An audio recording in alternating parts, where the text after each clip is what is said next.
السلام عليكم ورحمة الله وبركاته. يا قلبي يا روحي يا عمري، صلى الله على سيدنا محمد صلى الله عليه وسلم وعلى أهله وصحبه وسلم أجمعين. النهاردة هنتكلم على موضوع مهم جدا، ازاي احافظ على غضاريفي، ازاي احافظ على مفاصلي، ازاي اقدر امشي يبقى فيه كولاجين. مادة الكولاجين موجودة في ايه وايه اللي بيكمل الكولاجين في الجسم، وايه اللي ينفع اكله منين. هقولك. بص يا ستي، طول عمري باكل السمكة وراس السمكة، وماما كانت تزعلي تقول لي يا مقرفه، سوري في الكلمه يعني. طلعت انا صح. راس السمكه غنيه بماده الكولاجين اللي احنا بنحتاجها. قلنا الغضاريف والمفاصل وموجوده بتبقى في العين وفي الكلى، ده كله موجود الكولاجين اللي هو مهم وضروري جدا يبقى موجود في الاماكن اللي انا قلت عليها دي.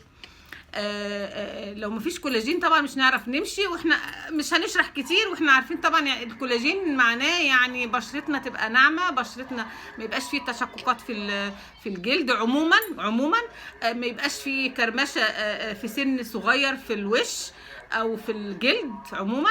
موجوده فين الكولاجين؟ هقولك.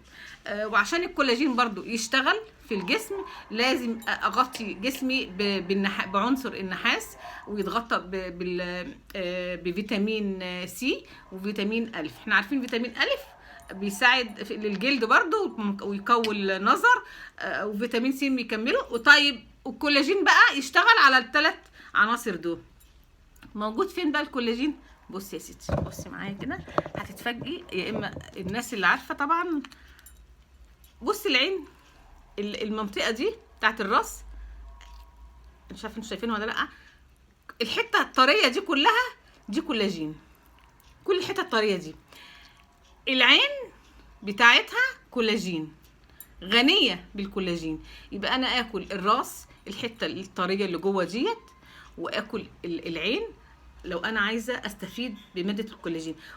طيب في ايه تاني برضه هقولك؟ منطقه الزعانف دي، المنطقه دي فيها كولاجين. منطقه الظهر عند سلسله الظهر دي برضو غنيه بالكولاجين. خلاص عرفنا المناطق فين. طب دلوقتي انا عايزه اعرف برضو لو ما خدتش الراس وقرفت منها ولا حوار يعني، هقولك موجود فين برضو. موجود في عظم الفراخ، هتقرفي منه. طيب موجود في الجلد، هتقرفي منه. طب موجود في عظم البقر، غني جدا في عظم البقر. اخد عظم البقر اسلقه واخد الشوربه بتاعته واشربها باي طريقه. ما بنصحش بقى بالكولاجين بقى بتاع الصيدليات وكده. انا عن نفسي بحب الحاجه الطبيعيه يعني. الطبيعي مفيش احسن منه طبعا. كل كولاجين في السمك، غني طبعا في كل الاسماك، عشان نحافظ على غضاريفنا. لو الجسم متغطي بالكولاجين بماده الكولاجين طبعا بيقوي النظر جدا. وكمان ما يبقاش فيه اي نوع من انواع الغضروف المفاجئ. والناس اللي هي بتشتكي من غضاريفها او من الركب يعني، بنصحها تهتم بفيتامين سي وفيتامين الف وعنصر النحاس والكولاجين الطبيعي اللي احنا بنلاقيه في الاسماك وفي الراس زي ما وصفت كده. مش هطول عليكم، والسلام عليكم ورحمه الله وبركاته. يا قلبي يا روحي يا عمري انت.